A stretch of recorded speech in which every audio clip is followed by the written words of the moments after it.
జూబ్లీహిల్స్లో బీఆర్ఎస్ గెలుపు ఖాయమని ధీమా వ్యక్తం చేశారు మాజీ మంత్రి జగదీష్ రెడ్డి. మెజారిటీపై బీఆర్ఎస్ దృష్టి పెట్టిందన్నారు. గత 10 ఏళ్లలో కేసీఆర్ చేసిన అభివృద్ధే తమ గెలుపుకు దోహదపడుతుందన్నారు. 2 ఏళ్లలో కాంగ్రెస్ ప్రభుత్వం ఏం చేసిందో చెప్పుకునే పరిస్థితి లేదని విమర్శించారు. మాగంటి కుటుంబంలో విభేదాల వెనక సీఎం రేవంత్ ఉన్నారు అంటున్న జగదీష్ రెడ్డితో మా ప్రతినిధి Dilip face to face. Jubilee Hills ఉప ఎన్నిక ప్రచార పర్వం నేటితో ముగినుంది. ప్రధాన పార్టీలన్నీ కూడా ప్రచారంలో దూసుకుపోయాయి. సో అన్ని పార్టీలు కూడా గెలుపుపై ధీమా వ్యక్తం చేస్తున్నాయి. సో మరి బీఆర్ఎస్ పార్టీ కూడా అభ్యర్థి ప్రకటనతో పాటు ప్రచారంలో కూడా కొంత ముందడుగు వేసిన పరిస్థితి కనిపిస్తూ ఉంది. సో ఈ నేపథ్యంలో మరి గెలుపుపై ఎలాంటి ధీమా వ్యక్తం చేస్తారు అనేటువంటి విషయాలు తెలుసుకునే ప్రయత్నం మనతో పాటు మాజీ మంత్రి సూర్యాపేట ఎమ్మెల్యే జగదీష్ రెడ్డి గారు ఉన్నారు. సార్, సో గెలుస్తాము అనేటువంటి ధీమా కంటే కూడా మెజార్టీ పైనే ఎక్కువ ఫోకస్ పెట్టినట్టుగా బీఆర్ఎస్ పార్టీ చెప్తా ఉంది. సో ఎలాంటి ధీమా వ్యక్తం చేస్తూ ఉన్నారు? వాస్తవానికి ఎందుకో జూబ్లీహిల్స్ ప్రజల్లోనే మొదటి నుంచి వెళ్ళి ఒక స్థిరమైన నిర్ణయం ఉంది. ఈ ప్రభుత్వం పనితీరు బాగా లేదు, మళ్ళీ కేసీఆరే కావాలి, బీఆర్ఎస్ పార్టీనే రావాలి అనే భావన అక్కడ ప్రజల్లో బలంగా ఉంది. దాన్ని వాళ్ళు వ్యక్తీకరిస్తున్నారు మనం వెళ్ళిన ప్రతి సందర్భంలో కూడా.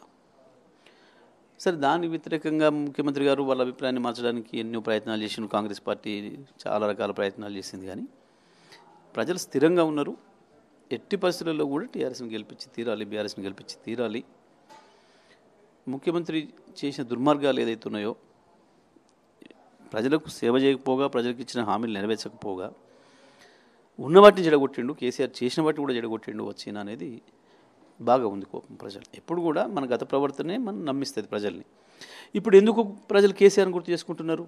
కేసీఆర్ ఉండగానే మాకు అన్నం దొరికింది, కేసీఆర్ వచ్చిండు మాకు 6 కిలోల బియ్యం ఇచ్చిండు, కేసీఆర్ వచ్చిండు మా ఇంట్లో ఉన్న చిన్నపిల్లలకు కూడా బియ్యం ఇచ్చిండు, కేసీఆర్ వచ్చిండు మా ఇంట్లో అమ్మాయికి పెళ్లి చేసుకుంటే కళ్యాణ లక్ష్మి ఇచ్చిండు, షాది ముబారక్ ఇచ్చిండు, కేసీఆర్ వచ్చిండు మంచిగా నీళ్ళకి ఇబ్బంది లేకుండా మంచిగా ప్రతిరోజు మంచినీళ్ళు ఇచ్చిండు, కేసీఆర్ వచ్చిండు మాకు 24 గంటల కరెంట్ ఇచ్చిండు, కేటీఆర్ గారు బ్రహ్మాండంగా మాకు రోడ్లన్నీ వేసిండు, హైదరాబాద్లో బ్రహ్మాండంగా చేసిండు, మా నియోజకవర్గాన్ని, మా ఇంటి ముందర రోడ్లు కేటీఆర్ వేసిండు. ఇట్లా వీళ్ళన్నీ గుర్తు చేసుకుంటున్నారు. ఇట్లా వాళ్ళకి గుర్తు చేసుకోవడానికి ఈ 2 ఏళ్లలో ఒక్క పైసా పని అంటే ఒక్క పైసా పని లేదు. ఎన్నికలప్పుడు ఏదైతే హామీ ఇచ్చిండో 4,000 పెన్షన్ చేస్తా అని, ఇప్పుడు వాళ్ళ పెద్ద మనుషులు అందరూ కోపంగా ఉన్నారు. 4,000 చేస్తానన్నాడు, ఆ మాట మాట్లాడతలేడు, 2 ఏళ్ళు అయిపోయాయి. ఈ ప్రభుత్వం చెప్పే మాటల్ని, కాంగ్రెస్ పార్టీ చెప్పే మాటల్ని ప్రజలు నమ్మడం లేదు. వాళ్ళు చేస్తామన్న అభివృద్ధి ఉత్తమాట.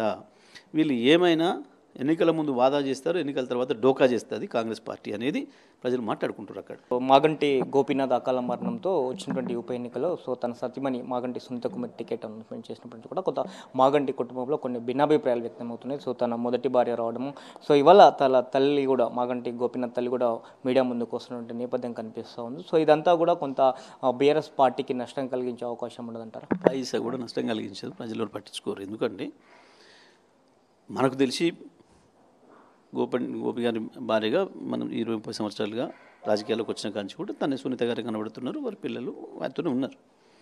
ఒకవేళ అంతకుముందు ఏం జరిగిందో మనకు తెలియదు.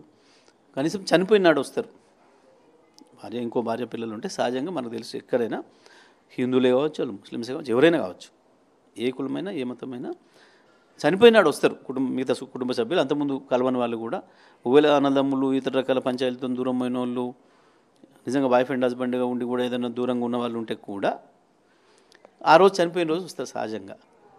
కానీ మనం చూడలేదు, వీళ్ళు రాలేదు, కనపడలేదు. ఇవాళ రేపు ఎన్నికలు ఉందనగా ఇవాళ వచ్చి మాట్లాడితే ఇది తప్పకుండా రాజకీయంగా వీళ్ళతో ఎవరో మాట్లాడిస్తున్నారు అనే భావన ప్రజలకు వెళ్ళిపోయింది.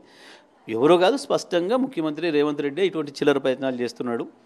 చివరికి మాకు ఏమేమి చేసిండు కేసీఆర్ కనబడతలేదా? 2 ఏళ్ళ నుంచి ఈయనేం చేసిండో కనబడతలేదా? మాకు ఇల్లు కట్టిస్తే నేను ఉన్న ఇల్లు కూడా కొట్టిండు పాపం మా పేదోళ్ళని. అవి మా పక్కనే ఇక సున్నం చెరువులో పాపం వాళ్ళు ఇల్లు లేక వచ్చి మా ఇళ్ళలో బతుకుతున్నారు అని వాళ్ళే చెప్తున్నారు. సో జూబ్లీహిల్స్ ఉప ఎన్నిక పైన బీఆర్ఎస్ గెలుపు కాదు మెజార్టీ పైనే దృష్టి పెట్టింది అంటున్నారు. సో ఈ 2 సంవత్సరాల కాలంలో కాంగ్రెస్ పార్టీ ప్రభుత్వం చేసింది ఏమీ లేదు అని చెప్పిన పరిస్థితి కనిపిస్తుంది. సో గత 10 ఏళ్లలో బీఆర్ఎస్ పార్టీ చేసిన అభివృద్ధి సంక్షేమ కార్యక్రమాలే బీఆర్ఎస్ పార్టీ అభ్యర్థిని గెలిపిస్తుందని చెప్తున్నారు. సో మాగంటి కుటుంబంలో వస్తున్న విభేదాల వెనుక సీఎం రేవంత్ రెడ్డి రాజకీయాలు ఉన్నటువంటి అభిప్రాయాన్ని వ్యక్తం చేస్తున్నారు. వీడియో వినోద్తో కలిసి దిలీప్, సాక్షి న్యూస్, హైదరాబాద్.